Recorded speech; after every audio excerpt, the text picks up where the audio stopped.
now muted. You're muted.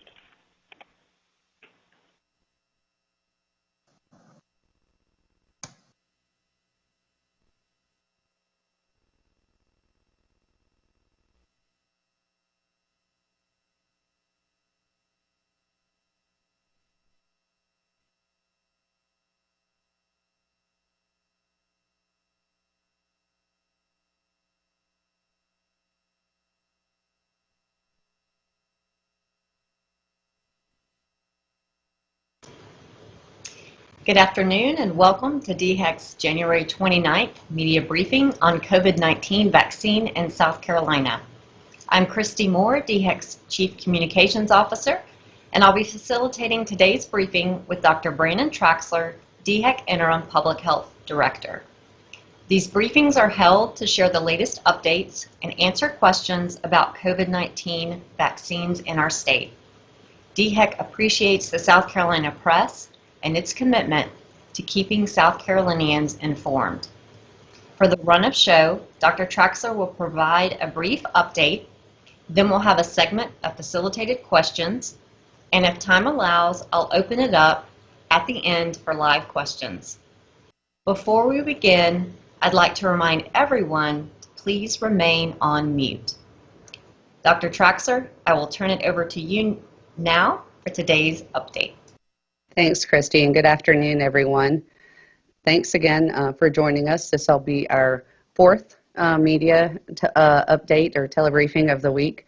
We appreciate so much all that you guys are doing to help keep South Carolinians updated with accurate information and timely information of this rapidly evolving, scenario that we are living in during this pandemic and during the vaccine rollout in the United States and in South Carolina.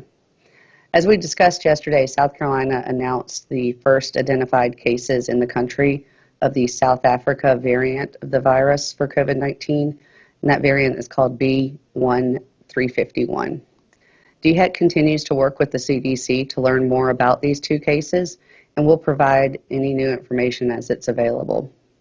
It's important to remember that both individuals have recovered, and the same disease prevention precautions that we have in place, such as masks and physical distancing, are what protect us from the spread of this strain and all currently known strains of the SARS-CoV-2, the virus that causes COVID-19. CDC and DHEC may never be able to determine with certainty where these two individuals contracted the South Africa variant, and our attention is focused on limiting further spread.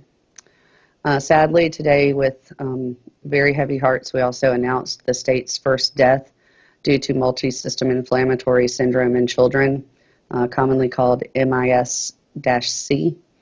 This is a rare health condition that occurs in some children and teenagers who have contracted COVID-19 or have been in contact with someone infected with the virus.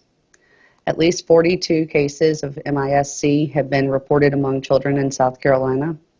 You can find more information about the location of those cases on our MIS-C webpage, which is available via our main COVID-19 webpage. On July 12th, we announced our first confirmed cases of MIS-C in the state, and we are very deeply saddened to announce this first death from it today. It is important to know that the vast majority of children with MIS-C do recover. In regards to a COVID-19 vaccine update, we also announced today that we have a new vaccine-only call center launched to answer questions about COVID-19 vaccines and to help support people who are looking for vaccine provider information. That new COVID-19 vaccine information line is 1-866-365-8110. Again, that new COVID-19 vaccine information line is 1-866-365-8110. This new vaccine information line has 240 phone operators, and it's available from 7 a.m. to 7 p.m., 7 days a week. People who have questions about the COVID-19 vaccines or who need help finding vaccine providers and their contact information are asked to call the DHEC COVID-19 vaccine information line. Our care line is still up and operational. However, the care line assists people with general questions about COVID-19 testing or people who need to schedule an appointment at a DHEC health department for family planning, well child checkups, WIC services, HIV or STI screenings, and other DHEC services. We do appreciate, again, you all sharing with your audiences this new COVID-19 vaccine information line. That number is 1-866-365-8110. And as an update on the vaccine scheduler tool, our IT folks are continuing to finalize it as a more user-friendly way to schedule appointments and to alleviate some of the issues that with people who are needing computers, internet, or email addresses to schedule appointments. So with that, we'll turn it over to questions. Thank you. Thank you, Dr. Traxler. Our first question today, the CDC's director says the fact that these two cases of the South African variant have no connection to each other probably means that community spread is already happening. How should South Carolinians perceive this information? South Carolinians need to use this news of the variant having been identified here as a reason to double down on our efforts, each of us, to protect themselves and others from all versions of this virus. It should serve as a reminder of the importance of mask wearing, physical distancing, avoiding large crowds or group gatherings, getting tested regularly, and especially if you feel sick at all, and of doing good hand hygiene, and certainly following isolation and quarantine guidance from DHEC or healthcare providers. Has DHEC been in contact with other states about the South African variant found in South Carolina? And has any additional information emerged about how the variant got here?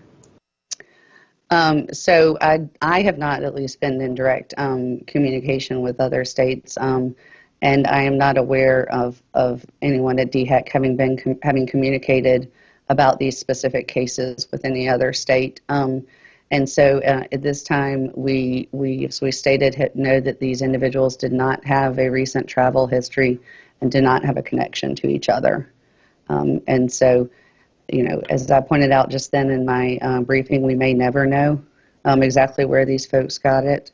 But the important thing to remember is what we're focused on is preventing further spread. We want to stop any future spread of it.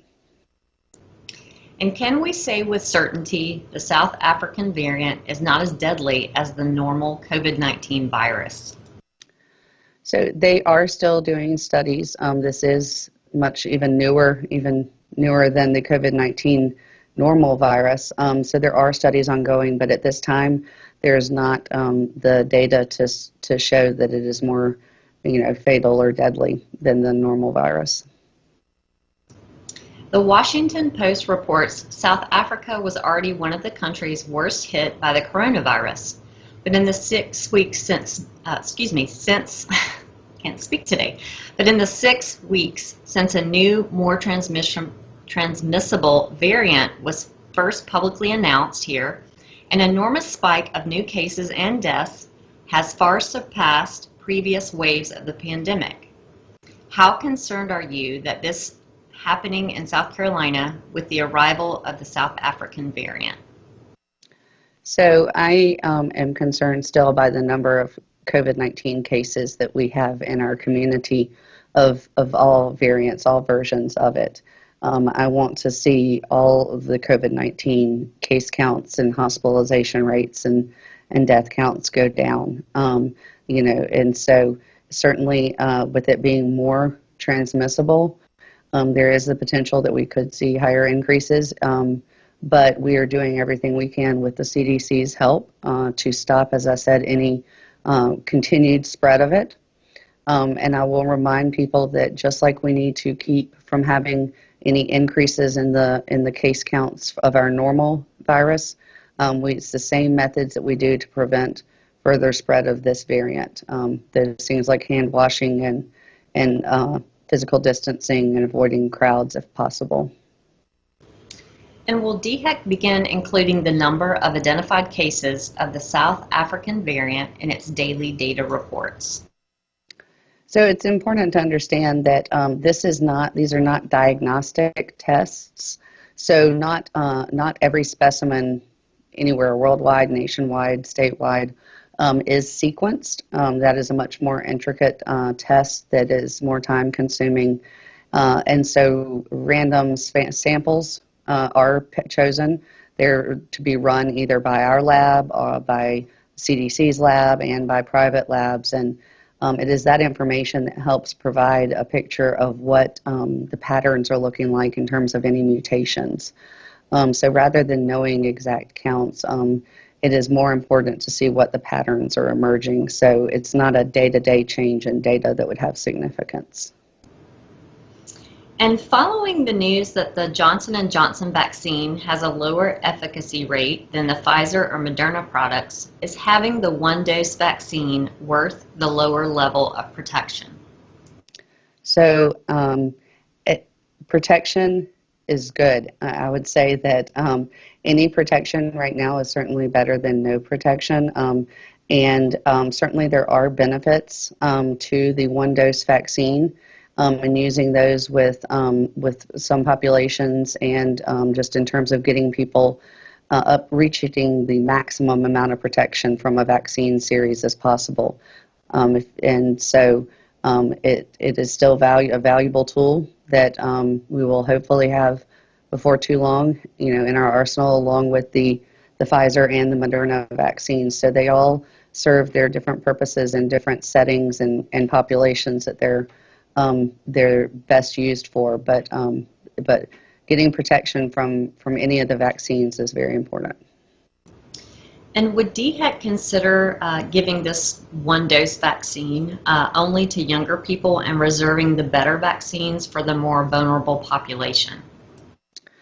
So DHEC will be watching to see if the Johnson & Johnson vaccine or any of the others in development were to get an emergency use authorization from the FDA, then we would be watching closely because the CDC's Advisory Committee on Immunization Practices, that ACIP, would meet and provide guidance also for the use of the whatever the newly authorized vaccine is. And so I think it's really too early for us to say, where we would intend to use it, not knowing, having seen any data or knowing what recommendations might come out in terms of guidance for populations it's best used for. Okay. What is the process for out-of-state residents getting the vaccine in South Carolina? And secondly, are there any restrictions, and does this lead to a lack of doses in our state? So out-of-state residents, just like South Carolinians, if they are in Phase 1A, if they're in one of those Phase 1A categories at this time, may receive the vaccine in South Carolina. And the process would be the same as it is for South Carolina residents in terms of making an appointment and following the directions then for that vaccine provider. There are not geographic restrictions, and I do want to remind everyone that while other states people may come into South Carolina to get vaccinated, we also have South Carolinians that have gone out to other states to get vaccinated, and it's really a matter of we need the entire country and the entire world vaccinated to really stop the spread of this virus, and so we are all in this together. When hospitalization numbers decline, do those decreases include both patients who recovered and were discharged and patients who succumbed to COVID-19? Yes, if you are looking at hospitalization numbers, those are raw numbers that are representing how many people with COVID-19 are hospitalized on a given day, as reported to us by the hospitals. And so if it decreases, it could be for either of those reasons. Would DHEC consider suspending vaccine allocations to providers found to have intentionally violated the phased guidelines? For example, Georgia has done something similar this week. So DHEC would certainly be working with the provider to make sure that they understand the guidance and re-emphasizing to them the importance of all vaccine providers following the recommended categories or groups of people that are in that phase. And we would continue to work with them. So I am not aware of any situations where we've not been able to work with providers. I think that in South Carolina they seem to have a good understanding about the guidance. And when can DHEC release more VAMS data, such as missed appointments and race or age breakdowns of vaccinations? So we are working on a dashboard that will provide a lot more detailed information about vaccines, vaccinations, and including things such as demographics. And I expect to have that ready in the coming weeks. Can we get an update on where the 10,000 extra doses of Moderna will be dispersed? Sure. So those extra doses of Moderna some have gone to the federal retail pharmacy partnership to be able to go out to retail pharmacies throughout all parts of the state. And then the other part, we're able to target providers in areas where there was less opportunity, for vaccines. So where there were some of the rural areas and such where there were less vaccine providers, we were able to then bring on some additional providers and allocate doses to them. And I think we had a similar question, Dr. Traxler, earlier in the week. The CDC says teachers should be prioritized, and State Superintendent Molly Spearman has made that official request. Has DHEC determined whether teachers will be granted priority before moving to Phase 1B? And if not, what explanation is being given to teachers for not following CDC guidelines? So the CDC's guidelines, that Advisory Committee on Immunization Practices, and which is the CDC, has teachers and school staff is frontline essential workers in Phase 1B. And at this time, that is where they are anticipated to be here in South Carolina. What's the advice for type 1 diabetics regarding taking the vaccine, and when will they be eligible? So type 1 diabetics could certainly discuss if they have any concerns about their own situation, could consult their physicians, but having type 1 diabetes is not a contraindication or a reason not to get the vaccine. So I would still certainly encourage it for anyone who is eligible to get vaccinated. And those individuals will be eligible depending on the person and other factors such as their occupation or their age. That will determine which phase those people are eligible in. Okay, and these are going to be the last two questions that were submitted that we'll be asking today, and then I'll open it up for other questions. So I would ask the reporters to raise your hands, and I'll do my best to call on you. So the last two questions here are, what does it mean if a provider has a utilization rate of 195% of its first doses, for example, like the Grand Strand Health? And secondly, is there a factor here that we just that hasn't updated yet in VAMS? So when scenarios with some discrepancies in data or things that are not quite clear in the reporting out of utilization rates and doses received and administered occur, our DHEC team works with those facilities then and with the VAMS system to identify where the issue might be in terms of whether it is something within VAMS or information is not getting received, directly back and forth. And so we work to then correct those discrepancies as quickly as we can by working with those entities, but it could be a variety of different things. Thank you, Dr. Traxler. I am going to ask the reporters to only ask one question out of fairness to everyone else. Tina, I just need one question from you, please. This is Tina Terry that you're referencing? Yes, ma'am. I apologize. I didn't know if there was another Tina on the call. Okay, this is Tina Terry with WSOC, and thank you for doing this. We appreciate it. Can you just talk really quickly about why the the sequencing, that type of testing, looking for variants is so important. And I know you said that the CDC is doing some of that, as well as private labs, and I think you said even the state is doing some of it as well. Can you elaborate on whether you feel there's a need for more testing capability within the state, and anything you can say on how many samples you're testing on a weekly basis? Sure. Thank So sequencing for this, which is the whole genome sequencing, which is looking to look at the genetics literally of the virus to see if there are mutations, and if so, where those mutations are located, is a very important part of surveillance, especially for a virus such as this one, such an RNA virus.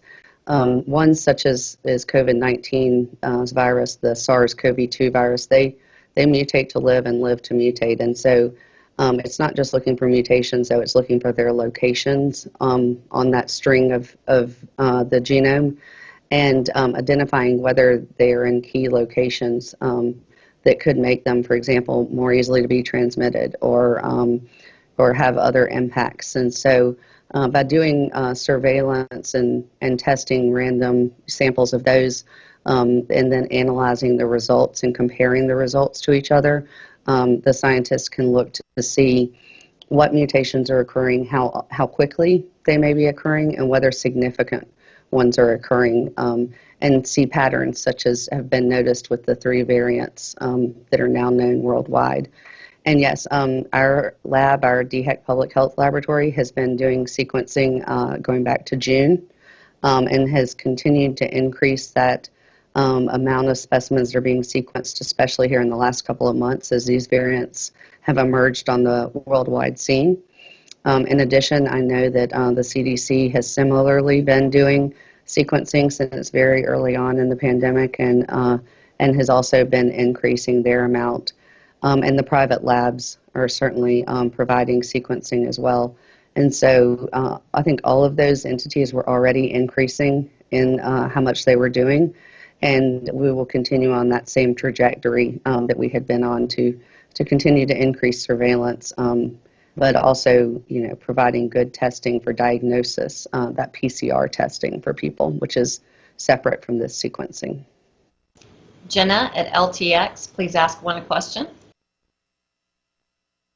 Hey, good afternoon, Dr. Traxler. Thank you again. My question is, a CBS News story this morning said South Carolina is ranked second in the nation currently in total cases per 100,000 residents. So I just was curious, are those statistics correlating with what you guys are seeing? And again, thank you for your time. Sure.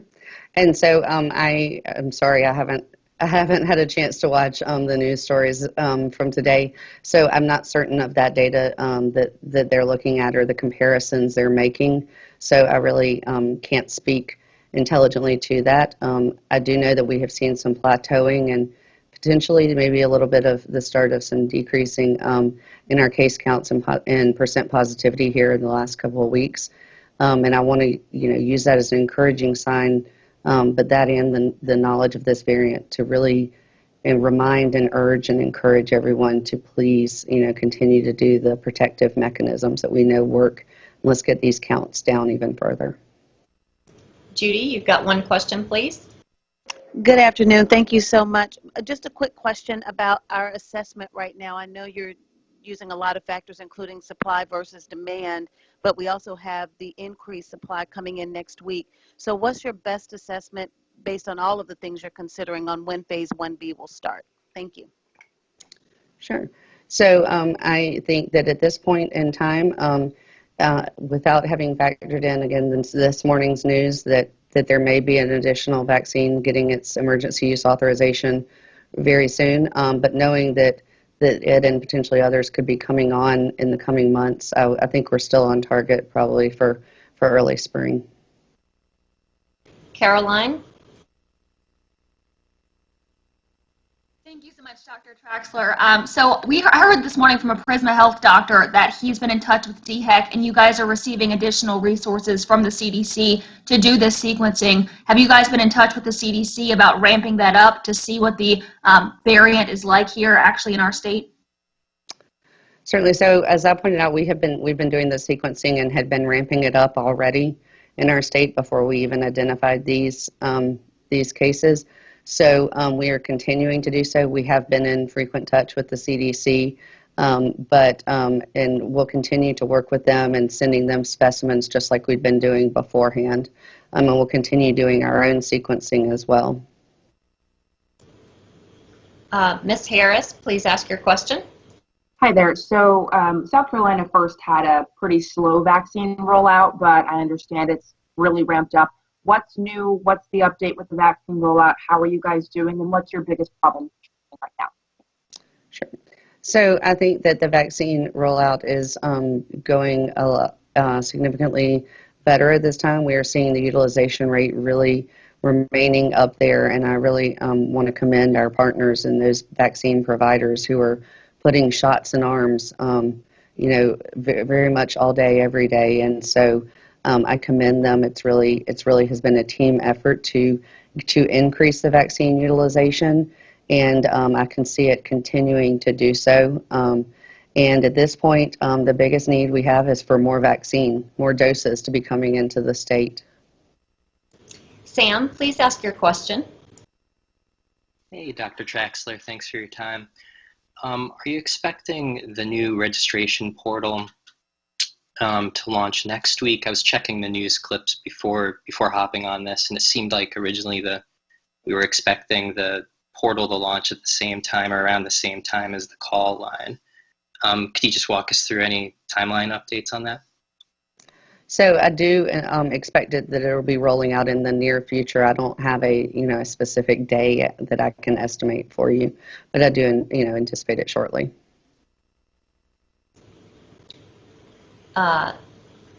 Anyone else with a question? Madison? Yeah, thank you, Dr. Traxler. On the topic of the scheduler, can you describe for us what that will actually look like at this point? And I don't know if I misheard you from earlier, but it sounded like you said something about making sure that folks who don't have a computer having access to that in some capacity. What will this actually look like? Will it be a website, or what will that entail at this point? Thank you. Sure. So we are looking for it to the scheduler itself to be a website, a portal where you can go in and put in your information, answer a few questions, and see available appointments and schedule it, which is significantly more simple and straightforward than the current process with VAMS, as you all have heard about.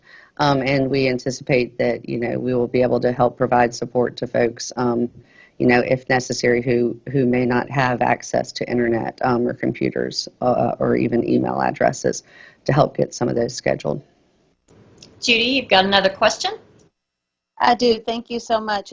Dr. Traxler, I wanted to follow up regarding the demographics. DHEC has done such a great job in terms of breaking down the impact of COVID on communities of color, specifically on minorities. Will those kind of breakdowns also be available, or maybe you've already put out some data that I haven't seen on the website, but will that kind of demographic breakdown be available in terms of vaccine distribution to be able to make a correlation if the people who are more severely impacted are also getting access to the vaccines? So I cannot speak to the exact specifics of what the dashboard is going to be showing in terms of especially vaccine distribution or administration, just because our data experts are still building it and getting this data out of VAMS, which is about as complicated as getting your information into VAMS. But we do intend to provide, a broad wealth of information as much as we can to people. Are there any other questions? Okay. So in closing today, I did just want to say, Dr. Traxler, thank you for making time in your schedule to provide these frequent updates each week. And I do want to let everyone know that beginning Monday, Dr. Traxler will be on maternity leave for the next 8 weeks, and our other DHEC physicians will be available to continue these briefings. Dr. Traxler, we wish you, Tony, and little Lucy the absolute best season of bonding. You'll be missed, and we look forward to you returning to us. I'd also like to thank our media partners for joining us today, and we will continue our ongoing vaccine conversation next week. That concludes today's briefing. Thanks, everyone. Congratulations.